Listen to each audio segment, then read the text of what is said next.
수수진 에리카 팍의 각자의 사전.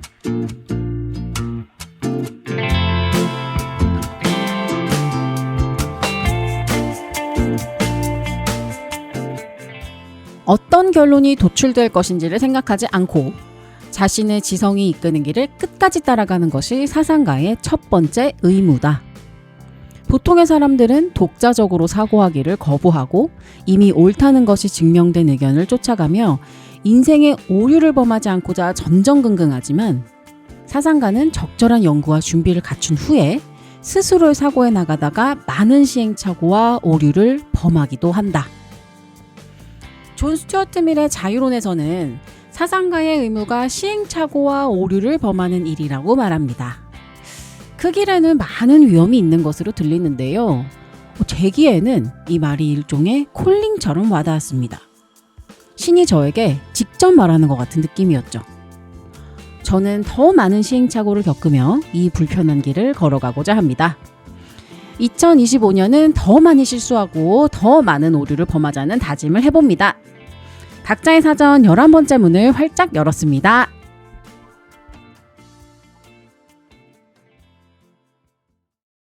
안녕하세요. 수수진입니다. 안녕하세요. 에리카 팍입니다. 네, 오늘은 사상가의 의무에 대한 존 스튜어트 밀의 글을 읽어드렸습니다. 힘들어요.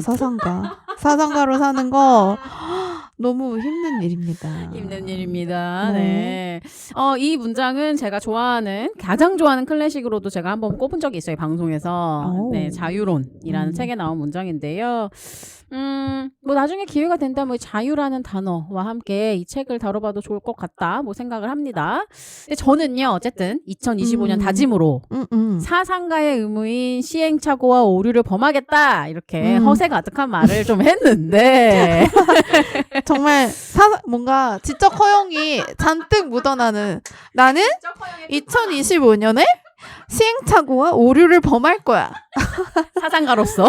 그러니까 좀 더 위험으로 나아가겠다. 네, 맞습니다. 안주하지 않고. 네. 그런 뜻이라고 생각을 하면 좋을까요? 네, 그렇게 생각해 주세요.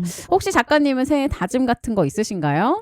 저는 비슷하면서도 좀 약간 새해과 결이 다른 것 같기도 한데, 저는 2024년을 너무 내 인생을 짐스럽게 생각한 사람으로서 내 삶에 충실하고 책임을 다하되 너무 삶을 짊어진 것처럼 하지 말아야겠다. 삶에 대한 무게를 좀 가볍게. 네. 그래서 그냥 내가 인생을 짊어지고 내가 너무 앞으로 갔다면 그냥 인생을 자기 부상 열차처럼 타서 좀 탑승을 해보겠다. 이렇게 떠가는 느낌인 거예요. 부드럽게. 자기 부상 열차 징 가는 그런 느낌인 거예요. 부드럽게 이렇게 스무스하게. 그래. 내 속도가 빠르겠어요. 인생의 속도가 빠르겠어요. 인생을 믿고 가는 게 낫지. 그치. 그래. 그래서 내가 너무 이렇게 애쓰지 말아야겠다. 너무 좋은 다짐이다, 진짜. 그래야 덜 나를 괴롭히면서 살 수 있을 것 같습니다. 네, 좋습니다. 저희가 지금 크리스마스 이브를 앞두고 또 내년을 이렇게 준비하고 있는데요. 맞았어요. 딱 요때 또 한번 생각해보면 좋은 것 같아요. 그래서 좀 여러분도 2025년 다짐으로 방금 작가님 말씀하신 것처럼 인생의 무게를 좀 더 가볍게 하고 이렇게 자기 부상 열차 타듯 스무스하게 한번 내가 흘러가 보겠다. 2025년에 한번 탑승해보실게요. 그러니까요. 네. 혹은 뭐 저처럼 좀 허세 좀 부려봐도 좋죠.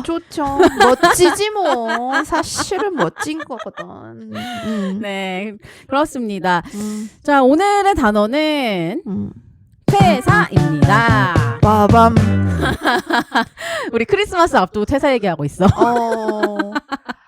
2024년을 이제 퇴장하는 시점에서 또 퇴사 아주 잊힐래야 잊혀지지 않는 키워드죠. 그렇죠. 수수진 선생님에게나 저에게나 이 퇴사로 인해서 우리가 또 수수진으로 거듭나고 에리카 팍으로서 거듭날 수 있었기 때문에. 맞습니다. 거듭나다. 굉장히 성경적인 용어인데요. 진짜 근데 거듭나다 거듭났어요. 말고는 설명할 말이 다른 없어요. 단어가 없어. 우리가 다시 태어난 건 아니지만 정말 거듭났거든.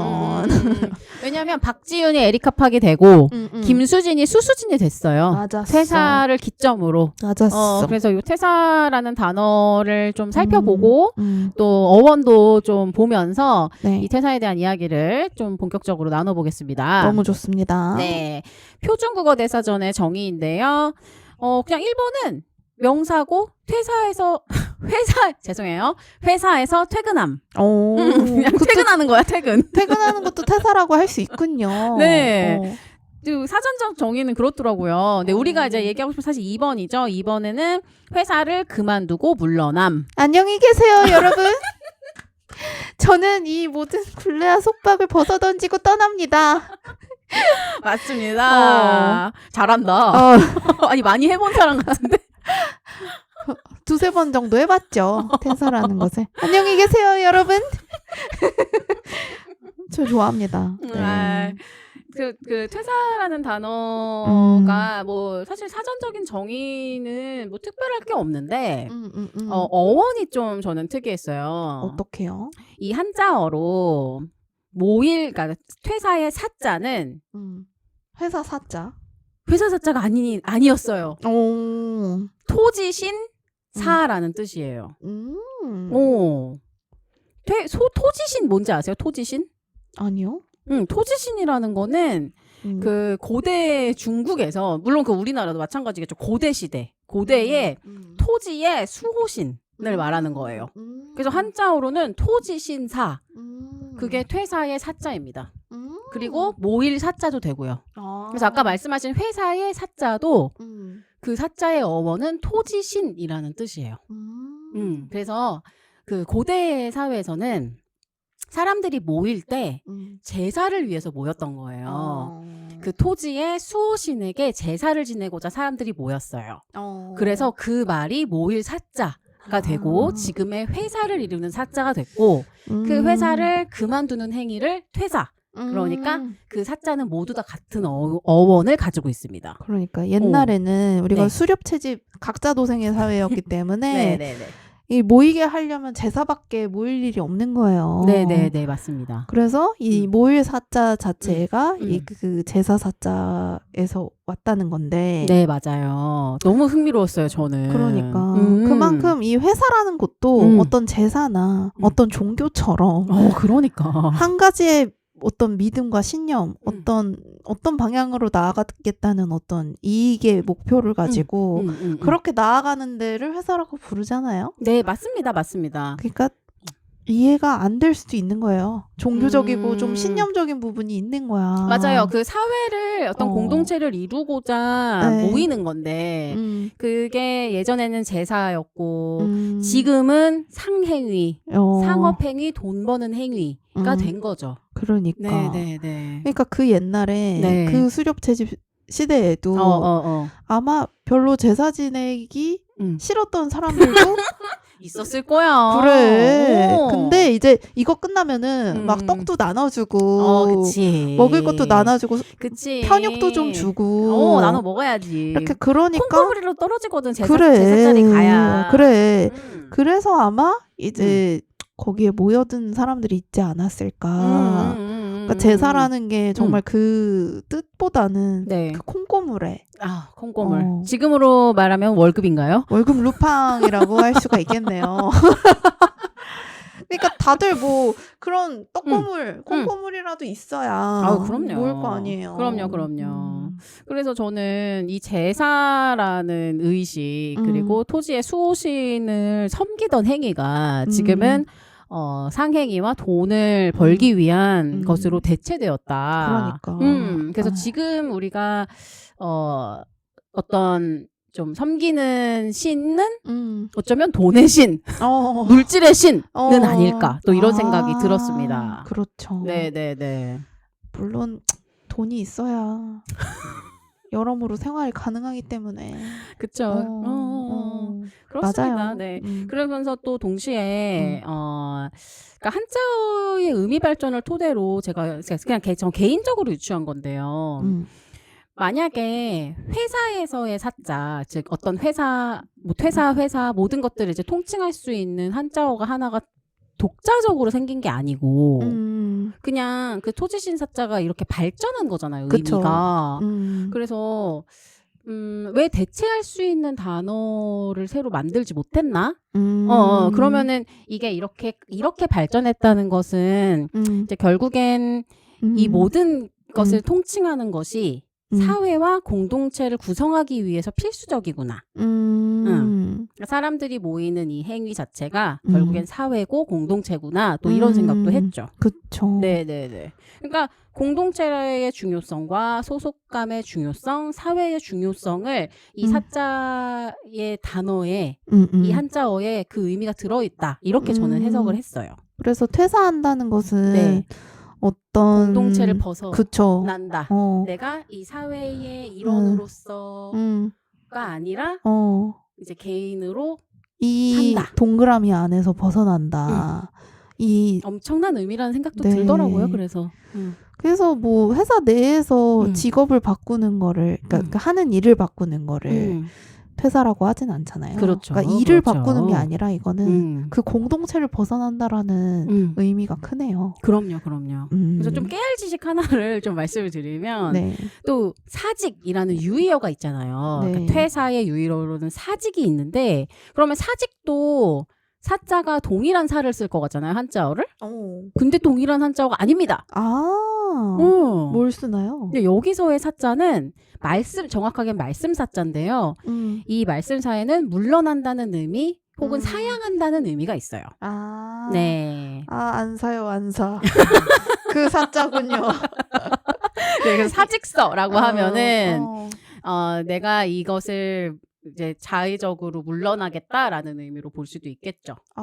저는 이제 안 하겠습니다. 그쵸. 엉덩이를 뒤로 빼고 물러나는 모습이 그려지네요. 네, 직분을 사양한다 이런 의미니까요. 안 사요, 안 안 사. 사. 네, 안 해요, 안 해. 네, 그래서 토지신사라는 의미까지 우리가 좀 살펴봤고요. 그래서 퇴사에 대해서 이제 좀 각자의 경험을 이야기해보고 싶은데, 작가님도 퇴사한 지 얼마 되셨죠? 저 이제 3년 정도 1000일이 넘었죠. 벌써 세고 계신 거예요? 이제 제가 1000일 넘었을 때 한번 그 퇴사하고의 1000일 동안 내가 뭘 했나 그런 거 한번 리캡처럼 되짚어 봤었습니다. 그렇구나. 그게 이제 벌써 지난 지 꽤 됐으니까 그게 대략적으로 그 정도 된 거구나. 네, 3년이 지났죠. 리캡하셨을 때 뭐 어떤 일들이 있었어요? 저는 회사에서 했던 일이랑 전혀 다른 일들을 프리랜싱으로 했다 보니까 뭐 요리 먹구가로서의 행복. 그치. 우리 한바데리카를 비롯해서 맞아. 한바데리카 저번 시간에 우리 말씀드렸죠. 네. 제가 집에 여성분들을 두루씩 초대해서 밥을 해드리고 인터뷰를 언니 밥 먹고 가. 네. 그게 아주 대대적인 프로젝트가 돼가지고 한바데리카를 한 45인을 진행하고 진짜 대단하다. 퇴사하고 45인 진행하고 언니 밥 먹고 가라는 글을 이제 책을 쓰게 됐죠. 이제 그러는 중간에 이제 원래 이런 요리하고 뭐 집에서 뭔가를 한다는 것들이 브랜드가 붙기가 좋습니다. 그래서 콘텐츠 메이킹 할 일들이 좀 있었죠. 그래서 뭐 이제 경험을 토대로 브랜드 콘텐츠도 만들고 뭐 오늘의 집과도 뭐 하고 너무 많은 브랜드들과 하셨잖아요. 브랜드들이랑 뭐 이런 요리 먹구가로서 게더링 할 수 있는 것들도 하고 또 애니메이션 쿠킹 클럽 아주 오래 진행하고 있죠. 그래서 한 3년째 하고 있는데 어디서 하시는 거죠? 넷플연가에서 넷플연가. 하는데 이제 인기리에 또 운영되고 있는 맞아요. 피켓팅입니다. 네. 애니메이션에 나온 요리들을 같이 만들어보는 아주 소담스럽고 그냥 이런 평일에 있는 좀 추석 같은 설날 같은 평일의 추석 같은 평일의 명절이야 그날이. 네, 그러니까 이제 여름의 명절이자 이제 뭐 비수기의 명절 같은 그러니까 우리끼리 만두 만들어 먹고 막 약간 그런 감성으로 해보는 그런 애니메이션 쿠킹 클럽이라는 거를 지금 시즌 10번째 대단하시다. 진행을 하고 있고 와, 그러면은 퇴사 후에 진짜 3년 그 짧은 사이에 많은 일을 하셨네요. 그쵸. 그래서 최근에는 또 뭐 비디오 디렉팅도 하고 막 이랬잖아요. 그래서 와, 아티클도 쓰고 그래서 제가 요리 먹고 가로 하다가 네. 또 이제 저도 코로나 걸리고 막 이러면서 제가 오프라인 행사를 못 하게 되니까 그래서 코로나 기간에 그래서 그때 마침 원고 청탁을 받고 해서 텍스트 셰프를 하다가 뭐 카피라이팅도 좀 하다가 그렇게 뭐 기획 일도 하다가 뭐 정말 휘뚜루마뚜루 너무 좋다. 네, 어떤 직업의 경계 없이 받을 수 있는 일들을 다 했던 것 같아요. 그래서 그러면 제 행보가 정말 궁금하신 분들은 제 인스타그램에 가장 상위에 포트폴리오가 링크가 되어 있어요. 그래서 그걸 한번 보시면 될 것 같고. 네네네. 인스타그램 애프리콧. 네. PRIKOT. 네, 맞습니다. 그러면은 그 전에 작가님의 직장 생활에 대해서도 좀 궁금하고, 그래서 직장 생활 하시면서 퇴사하고 지금의 이제 에리카 팍이 있는 건데, 맞아요. 좀 얘기를 해주실 수 있어요? 아우, 정말 너무. 왜 이래? 뭐부터 얘기를 해야 될지 모르겠는 게 원래 좀 취직부터 얘기해 볼까? 그래. 제가 원래는 이탈리아어를 전공했어요. 네, 이태리어 전공. 이탈리아어 전공했고 그 학교가 용인에 있었기 때문에 산골에 있었기 때문에 한국 외국어 대학교. 그래서 이제 집에 가기 바빴어요. 네. 뭐 그래서 보통 대학 시절에 뭐 이렇게 동호회나 뭐 이런 것들을 많이 했어야 되는데 그런 거 있잖아요. 그 학교 끝나고 하는 거? 과외 활동이라 그러나? 그 뭐라 그러죠? 대외 활동. 대외 활동 맞았어. 대외 활동 이런 거를 엄두도 못 냈던 게 학교가 너무 구석진 데 있어가지고 이제 그 눈 오고 이러면 진짜 집에 갈 때 오래 걸리거든요. 그래가지고 학교만 열심히 다녔어요. 대외 활동 이런 거 할 생각을 못 했고 그게 뭐 저의 뭐 후회되는 포인트는 아니지만 그러니까 남들은 다 하는데 저는 그때 진짜 학교만 열심히 다녀서 학점은 좋았어요. 학점은 좋았는데 원래는 저는 카피라이터가 되고 싶었거든요. 원래 꿈이. 근데 그러려면 대외 활동을 많이 했었어야 되는데 그걸 못한 거죠. 네네네네네. 그래서 학점만 좋았고 막 이러다 보니까 내가 이탈리아어를 되게 사랑하는 걸로 그때 좀 착각을 했던 거야. 그래가지고 이제 대학원에 갔어요. 네. 동대학원에 가면 공짜거든요. 우와. 그래서 이제 나 이탈리아어 교수를 해야겠어. 교수님이 돼야겠어. 나 언어학을 되게 좋아했거든요. 작가님 워낙 또. 그래서 언어학으로 이탈리아어. 언어의 연금술사잖아. 맞았어. 그런 백그라운드가 있는 거네요. 정말 진심으로 이 언어학을 공부를 했었구나. 부전공도 언어인지과학이었고. 역시. 그래서 이제 교수님이 되어야겠다 했는데 우리 지도 교수님이 굉장히 현실적인 사람이었어요. ISTJ가 아닐까 생각하는데 네. 우리 지도 교수님이 누가 죽어야 TO가 난다. 그래서 취준을 하는 게 방법일 수도 있다. 이탈리아어 교수님이시고 석사로 내가 지금 하고 있는데도 우리 지도 교수님이 영어를 더 열심히 해라. 그분 진짜 되게 지혜로우신 분 같이 들려. 그쵸. 그러니까 그때는 정말 20대 그 4학년이 머리가 다 큰 것 같지만 뭐 아무 예비가 안 되어 있었던 거죠. 그래서 되게 현실적인 조언을 해주셨다. 네. 왜냐하면 석사를 한국에서 하고 또 이탈리아 가서 현지에서 석사하고 박사하고 그러려면 시간이 굉장히 많이 들고 돈도 많이 드는데 그러고 와서 한국에 와도 교수를 할까 말까다. 특히 언어학은 거의 문학 교수님들이 좀 지배적인 상황이어서 아마 여태 그럴 거예요. 그래서 또 제가 하고 싶었던 거 막 번역학이고 막 이랬어서 AI가 요즘 얼마나 잘합니까? 기깔나게 하지. 이거는 번역은 진짜 데이터 싸움이어서 내가 뭔가 공식을 만들고 이런 것보다도 물론 모르겠어요. 그래서 이제 그런 것 때문에 진짜 취준을 해야 되나 해서 다시 카피라이터를 하려고 두둥. 대외 활동 아무것도 안 하고 이런 제가 할 수 있었던 거는 그 사트라는 시험이 있어요. 삼성 그룹사 계열 시험은 오히려 뭐 사진도 안 보고 그 아무것도 안 봅니다. 오히려 시험만으로 이제 서류 맞아요. 합격을 그래서 사트 준비 많이 했었어요. 저희 시대 때는. 그래서 지금도 그런지 모르겠지만. 저도 그때 이탈리아 학원 강사하면서 사트 준비를 한 거예요. 그러셨구나. 그래서 저는 광고회사 이제 제일기획에 들어가고 싶어가지고 사트 준비를 했는데 모두가 같이 이제 준비한 사람들이 발표가 2시에 났다고 하는데 저는 2시에 났다고 안 하는 거예요. 좀 기다리래요.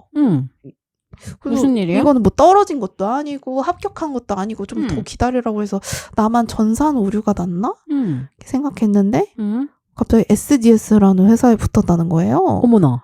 제일기획을 썼는데 삼성 SDS에 합격을 했어? 그러니까 내가 이지망을 썼던 거예요. 근데 내가 이지망을 쓴 거를 나도 기억을 못 하고 있었어. 웬일이니? 근데 이거를 회사를 한번 지원해 보신 분들은 알 거야. 이게 시스템에 넣어야 되는 게 너무 많아요. 맞아요. 너무 입력해야 되는 게 많아. 맞아요. 심지어 대학 때 수강한 과목 하나하나 적어서 거기에 학점이 뭐였는지를 써야 돼요. 맞아. 8학기잖아요. 얼마나 많아요. 근데 그걸 또 이제 서투르니까 우리가 그거를 임시 저장이라는 거를 간과하고 몇 번 날렸단 말이에요. 그러니까 나중에는 이제 시간에 쫓겨서 타성에 젖어서 막 이렇게 막 드롭박스 선택하고 이러다 보니까 내가 이지망을 선택한지도 몰랐던 거야. 웬일이니? 그래가지고 그때 SCSA라는 삼성 컨버전스 소프트웨어 아카데미 요거야. 요거에 붙은 거죠, 제가. 그래서 이제 SDS 친구들, 전자 친구들 이렇게 조금 해서 원래 문과인 친구들을 소프트웨어 교육을 시켜가지고 입사를 시키는 전형인 거예요. 거기에 붙어버린 거죠. 어머나.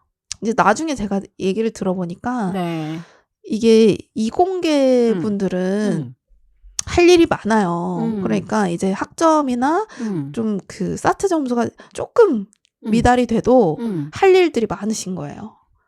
이공계 출신들은. 근데 문과 친구들은 점수가 너무 높아야 되는 거죠. 그래서 삼성그룹 전체적으로 봤을 때 이거 문과 친구들 좀 아깝다. 이걸 어떻게 하면 좋을까 해서 개발하게 된 케이스라고 하더라고요. 그러니까 채용적으로. 의도는 굉장히 좋은데요. 그렇죠. 채용의 테크닉적. 그래서 이제 융복합 평인제다. 이렇게 해가지고 이제 또 소프트웨어 계열, 엔지니어 계열에도 이런 문과에 소프트함이 필요하거든요. 그럼요. 당연하죠. 너무 당연. 그래서 저도 스티브 잡스 같은 인재가 될 줄 알고 입사를 했으나. 삼성의 스티브 잡스로 이제 입사를 했습니다. 근데 이제 그때 저는 입사했을 때부터 이제 우리 동기들이 그랬어요. 너 혹시 SBS 가야 되는데 SDS 잘못 온 거 아니야? SBS 방송. 너는 방송가란데. 그래서 저도 그렇고 제 주변의 모든 분들이 혹시 잘못 들어온 거 아니야? 이걸 모두가 느끼고 있었죠. 그래. 거기 SDS 있기는 이제 너무 끼가 많거든. 그래. 그러니까 뭐 그릇의 문제가 아니라 잘못 온 거야. 첫 단추를 잘못 낀 거야. 근데 일단 그때 제가 아까 대외 활동 이런 것들을 너무 안 해놨기 때문에 다른 데는 다 서류 광탈이었어요. 다른 광고회사는. 그래서 저한테 좀 선택지가 많이 없던 상황이었고 그리고 어쨌든 삼성 그룹에 합격을 했잖아. 얼마나 좋아. 가족들이 얼마나 좋아하던지요. 삼성맨이잖아 이제. 우리 작은 언니는 울었어요.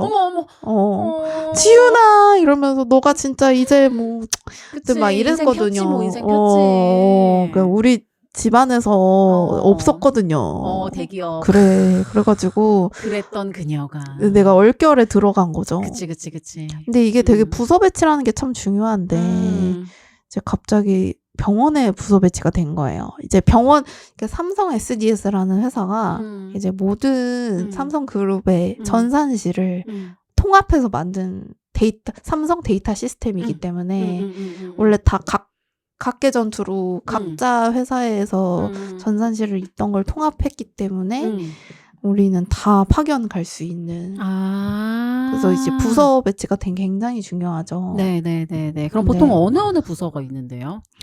막 크게는 이제 그때 당시 제 기준으로는 ICTO라는 게 있고 인프라가 있습니다. ICTO는 이 전산실에서 정말 여러분들 회사에 전산실 하나씩 있잖아요. 뭐 안 돼요 하면 이제 연락하는 데가 있고 이제 거기서 쓰는 뭐 DB랄지 뭐 그런 인프라 장비는 또 다른 문제거든요. 그래서 크게 뭐 인프라 이렇게 갈리고 진짜 개발만 하시는 소프트웨어 개발 그룹이란 또 그런 데가 있고 지금 뭐 조직이 어떤지 모르겠습니다. 근데 보통 운영 조직이라고 하는 ICTO 조직이 제일 큰 조직입니다. 그리고 이제 뭐 이제 SDS가 참 복잡해요. 요즘은 또 막 AI니 뭐니 해서 더 복잡할 건데 가장 크게 SDS의 돈벌이가 되는 거는 이렇게 계열사 전산실입니다. 그래서 계열사로 갈 일이 많죠. 가장 큰 고객이 아마 이제 뭐 삼성전자일 테고. 네네네네. 이거 뭐 대외비도 아니에요. 이거 너무 자명한 사실이기 때문에. 그럼요. 네. 전자가 가장 큰 고객이시고 그 다음으로 뭐 호텔 신라, 뭐 삼성병원, 뭐 삼성화재, 삼성증권, 삼성카드 모든 그룹사에 다 이제 전산실이 있죠. 그래서 우리 동기들은 다 이제 뿔뿔이 이제 흩어지는 겁니다. 이제 저는 마침 제2기획을 원했으니까 제2기획 전산실로 가기를 원했어요. 그렇겠지. 노비지를 해도 대감집에 원하는 대감집에서 이대감집 말고 김대감집에서 하고 싶었던 거야. 대감집에서 하고 싶었는데 그랬던 거야. 거기가 이제 TO가 안 난 거죠. 그래서 나는 대기업은 좀 TO가 되게도 안 난다. 그러니까 그래서 뭐 교수를 할래도 TO가 문제고 그러니까 왜 나 하나 들어갈 자리가 없을까. 내 말이. 이게 외부에서 보기엔 너 대기업 들어갔고 막 이러면 어쩌고 저쩌고 막 이렇게 또 그러겠지만 이게 속사정은 또 이렇게 그랬구나. 근데 병원은 또 쓰는 이 컴퓨터 언어도 뭐 C 언어, 자바 언어 뭐 이런 거 있잖아요. 어렵다. 근데 병원은 라틴어 같은 언어를 씁니다. 약간 그래, 아무 데서도 안 쓰는. 맞아. 델파이라는 언어를 쓰는데요. 되게 어려워. 선생님들 막 뭐 타이핑하는데 하나도 못 알아들어. 그렇죠. 이상한 거 막 외계인어 같은 거 막 치시잖아. 의사 선생님들. 그건 EMR이라고 이제 아주 강한다 작가님. 일렉트로닉인가? 일렉트릭 메디컬 레코드를 EMR이라고 하거든요. 그러니까 그런 선생님들 쓰시는 그런 프로그램을 저희가 이제 유지보수하는 게 저희 부서의 역할인 거죠. 너무 어려운데요. 근데 저는 또 파트가 의료 원무 파트였어요. 원무 보험 파트. 그러니까 환자가 병원에 들어와서 모든 일을 다 하고 나가면 이제 어렵다. 우리가 한 10만 원어치 아팠어요. 그러면 우리 환자가 내는 돈은 2만 원이고 8만 원 정도 나라가 내준단 말이에요. 그럼 병원 입장에서 이 8만 원을 그 보험 심사하는 쪽에 나라에 그런 데 있잖아요. 심평원이라고 하는 거기에 이제 8만 원을 청구해야 될 거 아니에요. 그럼 이 환자가 이 수수진이라는 환자가 들어와서 환자 입장합니다. 원무에 접수합니다. 그 의사 봐요. 간호사 봐요. 그리고 이제 뭐 의료 처치합니다. 그리고 이제 뭐 딴 거 할 수도 있고 이 모든 기록들을 다 쌓아서 가장 마지막 단의 레코드인 거죠. 이 기록은. 그래서 가장 알고리즘이 복잡합니다. 그리고 이거는 법에 따라서 계속 바뀌는 거예요. 그거를 담당하셨어요? 나는 또 문과인데 뼛속까지 문과인데 근데 여러 가지 상황이 있었는데 그때 또 메르스였어요. 아이고. 기억을 하시나 모르겠어. 메르스 진짜 옛날 얘기잖아. 그래서 메르스여가지고 또 정치적으로 흉흉했던. 그쵸. 네, 이 병원 정치적으로 그랬던 게 이제 뭐 음압병동이니 막 이런 게 생기고 이래서 뭐 예산을 줄여서 뭐 의료 이제 IT 인력을 반으로 줄인다 만다 막 이런 얘기들이 막 이렇게 흉흉하게 있었어요. 그래서 하여간 그래가지고 이제 병원에 배치가 됐는데 저희 선배들은 너무 좋았어요. 선배들은 너무 좋으신 분들이었는데 이제 여러 가지 일들이 막 있어가지고 여기가 제가 그랬잖아요. 동기들마저 너 여기 SBS 잘못 온 거 아니야? 그랬는데 이제 나도 입사할 때부터 내가 여기에 맞지 않는다라는 걸 알고 있었죠. 근데 이제 뭐 다시 취준하기도 어렵고 그리고 가족들이 너무 좋아하고 맞아. 그러니까 다녔는데 더는 그럴 수 없는 어떤 좀 심리적인 상황들이 있었어요. 네네네. 그래서 이제 퇴사를 좀 해야겠다 하는데 계열사로 옮길 수 있는 어떤 기회가 있었어요. 그래서 저의 첫 퇴사는 저희 자회사로 옮기는 전직이었던 거죠. 네네네. 그래서 자회사 중에 이제 첫 이직이. 첫 이직은 이직. 아니라 전직을 하신 거죠. 그쵸. 네네네네. 그때 또 위로금을 준다 그래가지고 네. 위로금을 받았습니다. 그걸로 이제 학자금 대출을 상환했어요. 기특해. 그러니까. 왜 이렇게 기특해? 그 학자금 20대 대출이 때 너무 열심히 살았다. 맞았어. 그리고 학교 다닐 때도 장학금 놓치지 않았어요. 뭐야 세상에. 나는 일부러 놓친 적도 있어. 작가님은 진짜 지금의 에리카 팍이 있기 위해서 진짜 열심히 살았던 이 삶이 있다. 그쵸. 20대 이렇게 치열하게 산 사람이었구나. 그러니까 20대 때 많이 울고 많이 지하철에서 혼자 뮤비 찍고 그랬어요. 초년생이면 얼마나 어려. 졸업하고 나서 바로 또 취직하신 그쵸. 거잖아요. 그쵸. 그러면서 또 그 전직하면서 본인 학자금까지 스스로 다 갚은 거야. 그러니까. 박수 한번 치자. 감사합니다. 오늘 뭐 2부로 나눠야 되는 거 아니에요? 내 거 한 부하고 선생님도 한 부 해야 돼. 우리 이거 퇴사 얘기하니까 진짜 장난 아니다. 그래, 이게 역사가 길어요. 그러니까요. 그리고 작가님 그래서 계속 좀 이야기를 해주시면, 그럼에도 어쨌든 퇴사를 하게 된 거잖아요. 그래서 그 이제 조직 안에서 이제 더 이상 있지 않은 거잖아요. 그래서 이제 첫 번째 전직은 그 SGS에서 멀티캠퍼스로 가는 그런 과정이었고, 그 다음에는 이제 멀티캠퍼스라는 회사가 교육회사라서 난 문과니까 또 잘 맞지 않을까 하면서 이제 간 거예요.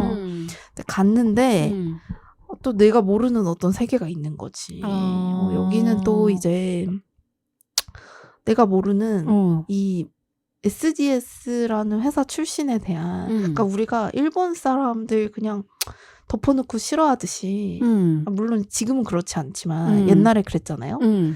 근데 거기도 이제 모회사에서 넘어온 사람들에 대한 약간 미움이 있던 문화였던 거야. 텃세. 그렇지. 그래서 이제 저는 또 거기 SGS에서 한 2년 일하면 너무 디테일해지는데 하여간 나눠줄 수 있는 얘기만 좀 나눠주세요.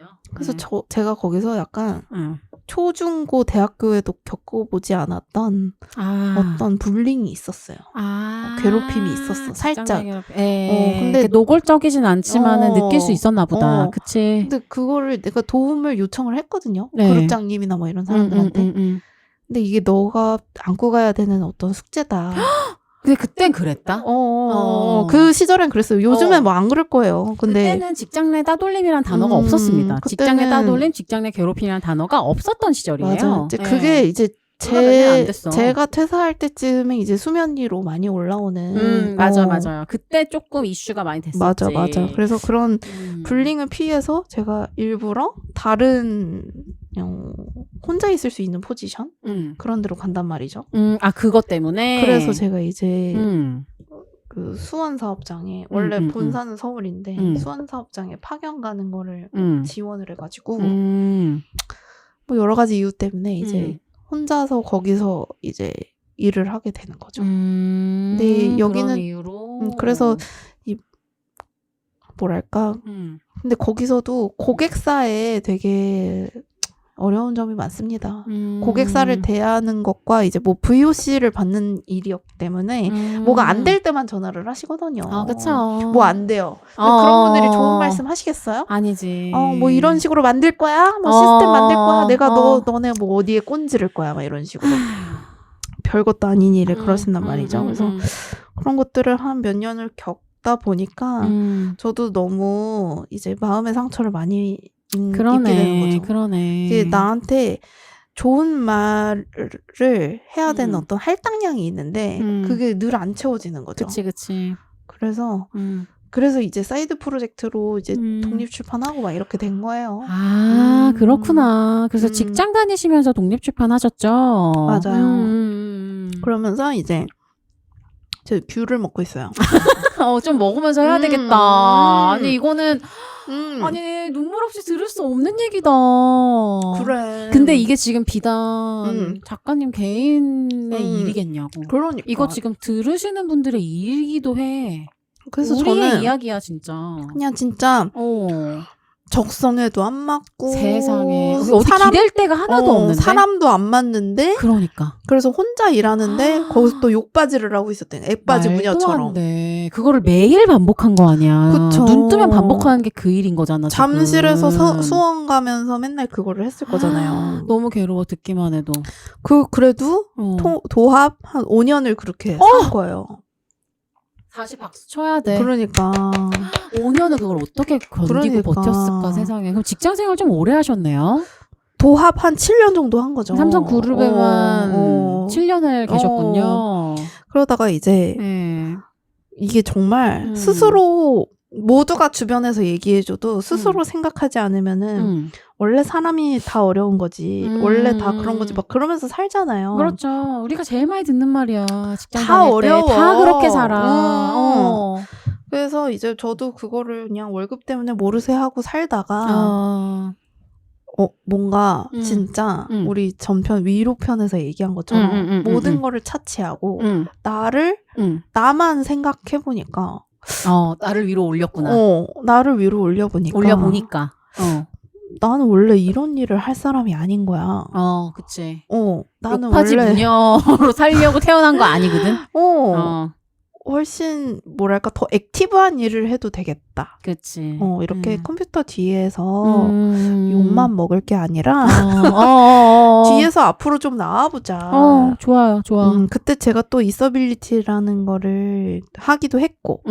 직장 다니면서 좀 여러 가지 사이트 프로젝트를 하셨어요. 맞아요. 그래서 그때는 뭐 사이트 프로젝트라는 이름을 그렇게 이름 붙여보지도 못했지만. 맞아. 그냥 한 거 취미생활. 맞아. 그때 그냥 취미생활이었어. 취미생활로 집들이를 그때도 참 많이 했죠. 작가님은 기본적으로 좀 스트레스를 해소하는 방법으로 그때 집들이를 많이 했어요. 그때는 퇴근하고 집에 가서 친구들 불러서 집들이 하는 게 낙이었던 거지. 야, 그렇구나. 네, 그래서 그 직장 생활의 애환을 집들이로 승화한 게 이제 요리 먹고가의 베이스가 된 거죠. 와, 재밌다. 이거 1, 2편 가야 되는 거 아니야? 1, 2편은 가야겠습니다. 그러니까 네. 제 얘기만 했는데도 제가 또 프로듀서로서 잘 편집해보겠습니다. 그러니까요. 그렇게 퇴사를 하게 된 거잖아요. 그쵸. 자기 자신 나는 더 이상 이렇게 살 수 없다라는 결심을 하고 퇴사를 한 거잖아요. 근데 이게 막 이렇게 이야기로 들으면 난 어느 날 결심했어. 이게 되게 안 와닿으실 수도 있는데 저한테는 되게 큰 전환점이었어요. 내가 그 생각을 그제서야 한 거예요. 이게 천천히 이렇게 하신 게 아니라 한순간에 제 회사한테 좀 실망하는 순간들도 있고. 그럼요. 나는 회사의 이름을 대신해서 사과하고 잘못했습니다. 시정하겠습니다. 하는데 회사는 그만큼 별로 나를 이렇게 책임져주지 않았다.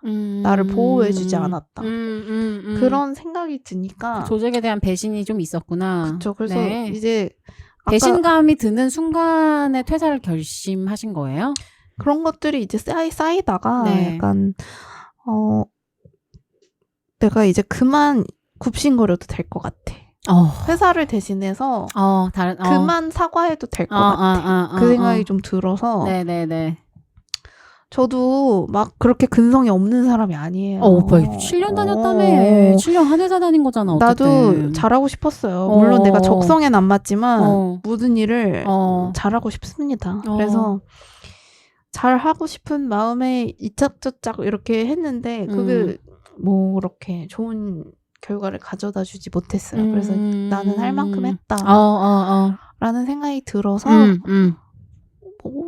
쉬어봐도 되겠다.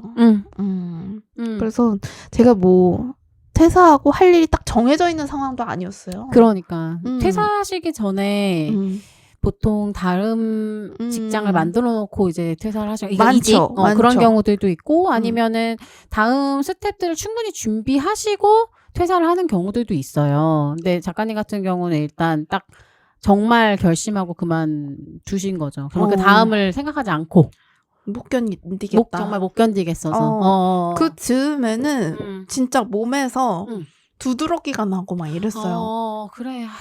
참. 그 목에 몸이 아프다니까 스트레스 너무 갑상선이라는 게 있잖아요. 네. 그것도 막 비대해지고 막 이랬었어요. 그러니까 몸에서도 그러니까 모두가 다 나가라고 여기를 나가자. 지훈아 여기를 나가야 돼. 몸이 그 신호를 계속 보내는 거야. 퇴사라는 신호를. 그래서 이제 나오게 됐죠. 아, 그렇구나.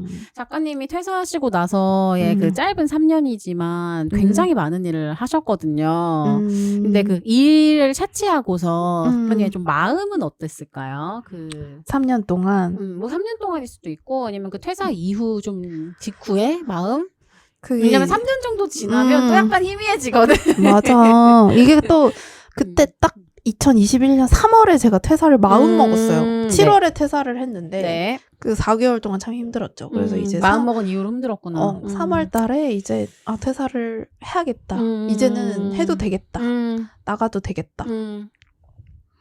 라는 그때는 정말 나라는 사람의 어떤 그 근본부터 생각하게 됐어요. 나는 어떤 사람인가. 그거를 되게 탐구를 그제서야 많이 하고 그랬는데 나는 원래 알록달록하게 입는 것도 좋아하고 뭐 머리도 원래 제가 그거를 말씀 안 드렸다. 제가 원래 흰머리 잘 아시겠지만 이 하얀 머리가 저의 또 트레이드 마크 아니겠어요? 그 작가님 저는 염색한 줄 알았는데요. 부분 염색? 아니었나요? 이게 저 자연으로 이렇게 나는 머리란 말이죠. 원래는 계속 염색을 하고 다녔단 말이에요. 직장 생활 하실 때는. 그리고 조금이라도 흰머리가 나오면 주변에서 뭐 같이 일하는 분들이 염색할 때 됐다. 이런 얘기를 해주셨어요. 그래서 그때 제 안에 조그만 반항심으로 아니 뭐 염색약 주는 것도 아니면서 염색하라 그래? 이러면서 그래도 염색을 했죠. 나름대로. 근데 이게 원래 이렇게 나는 걸 어떡해. 이렇게 나인 걸 어떡해. 약간 그런 생각이 들면서 퇴사를 마음먹고는 염색을 안 했어요. 진짜 멋있다. 그래서 지금까지 염색을 안 하고 있는 거죠. 그리고 나쁘지 않고 예뻐요. 그래서 그때 나라는 사람이 어떤 사람인가에 대해서 원래 나는 흰머리가 나는 사람이고 난 알록달록한 걸 좋아하고 원래는 ENFP인데 회사에서는 되게 ISTJ인 것처럼 너무 달라. 누가 인사 안 하면 나도 인사 안 해. 정반대인데. 그러니까 본인과 정반대의 삶을 살았어. 물론 ISTJ 선생님들을 제가 막 이렇게 나쁘게 얘기하는 게 아니라 그러니까 그냥 본성이랑 거슬러서 살았다고. 제 본성을 거슬러서 살았다 이거예요. 원래는 제가 막 이렇게 막 애살 부리고 그니까 곰살맞게 굴고 이거 자체가 원래 내가 좋아하는 나의 본성인데 일부러 눈도 안 마주치려고 하고 그래야 일을 안 받으니까 뭐 아무튼 여러 가지 그런 것들이 있으면서 나는 원래 어떤 사람으로 살아야 편안한 사람이지 이거를 생각해보니까 이럴 일이 아닌 거예요. 맞아. 그럴 일 아니야. 그래서 퇴사하고 뭐 흰머리 계속 기르고 알록달록하게 입고 그때 저는 이제 150%의 자아라고 얘기를 하죠. 왜냐면 150%의 자아 진짜 멋있다. 시간도 있지. 그리고 퇴직금 좀 있으니까 돈도 있지. 그리고 희망까지 있는 상태야. 그래서 이제 이 3박자가 고루 갖춰진 상태가 인생에 많이 없거든요. 그렇죠. 그래서 진짜 돈과 시간과 희망까지 있는 상황이 그래서 나는 150%의 자아였다. 그래서 그때 한바데리카 이런 걸 좀 할 수 있었던 것 같아요. 그때는 여러 가지로 여유가 있으셨구나. 근데 보통 사람들이 퇴사하고 나면은 이제 바로 먹고 살 걱정부터 하는데 작가님은 그때 오히려 되게 나 자신을 풀리 즐겼다. 엄청 즐겼죠. 그러면서 어떻게 사람들을 불러다가 먹이기까지 하고. 그래서 저는 프리랜서라는 잡이 막 회사 다니다가 프리랜서 했다라고 할 수가 없는 게 되게 그라데이션 되듯이 이게 일이 됐기 때문에 그러네요.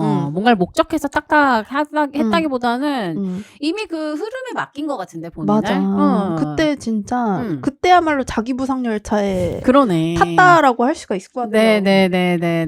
그래서 흐름에 맡기고 이렇게 하다 보니까 그 에너지를 또 알아주신 것 같아. 그치. 그걸 잘 봐주시고 그게 진짜 저의 어떤 커리어적인 고민이 있는 상태에서 시작했던 프로젝트였기 때문에 한바데리카라는 걸 되게 많이 궁금해해 주시고 그래서 그때 좀 약간 매체에 많이 나올 수가 있었죠. 맞아요. 그때 KBS에 나왔던 게 제가 아직도 기억이 나고, 맞아. 그때 제가 보통 TV를 그렇게 실시간으로 보지 않는데, 일부러 막 타이머를 맞춰가지고 같이 보면서 막 작가님한테 카톡 남기고 그랬던 기억이 나요. 그러니까. 네. 아, 방송 출연도 하신 분입니다. 맞아. 보통 사람 아니에요. 보통 아닙니다.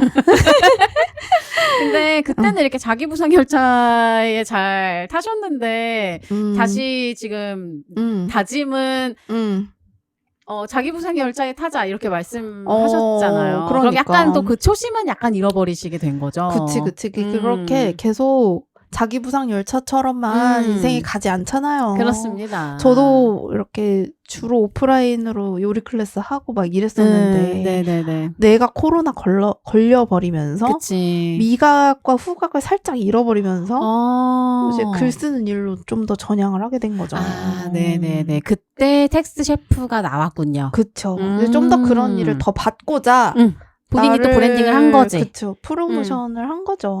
너무 멋있다. 그러니까. 그래서 이제 요리 먹구가로 한참 막 활동하고 또 텍스트 셰프로도 꽤 활동을 했는데 그 다음 키워드를 계속 고민하게 되거든요.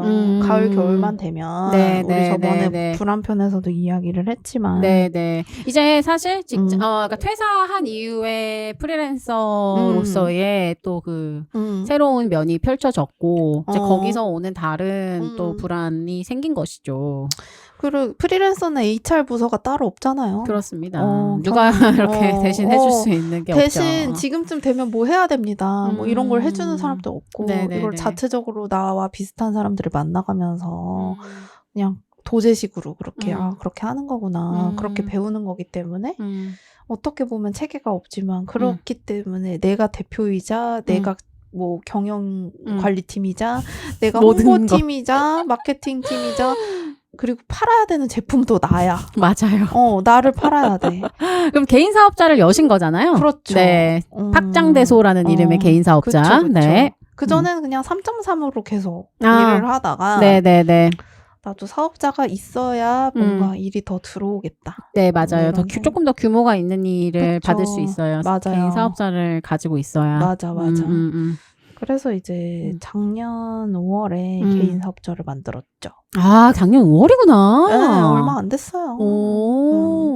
그리고 팍장대소로 한 일들이 일은 많으나 뭐 에셋이 크진 않습니다. 버짓이 크진 않습니다.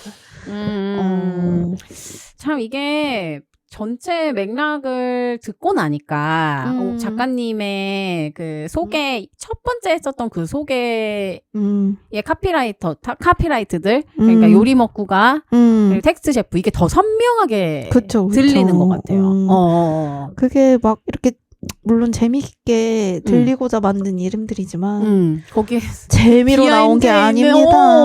진짜 눈물 몇 방울이다. 그러니까 아니 내 퇴사 얘기만 했는데도 지금 시간이 이렇게 돼버려가지고 제가 퇴사한 얘기가 너무 진짜 거의 토지급이었어요. 박경기 선생님의 토지급이었는데 퇴지. 우리 수수진 선생님도 만만치 않잖아요. 토지를 능가하죠. 갑자기 음악이 나와서 놀라셨죠, 여러분? 저희 이번 퇴사편은 1편과 2편으로 나눠서 방송됩니다. 바로 다음 주 월요일 오전 8시에 수수진의 퇴사편이 방송되니까요. 많은 기대 부탁드리고 그럼 우리는 다음 퇴사편으로 만나요.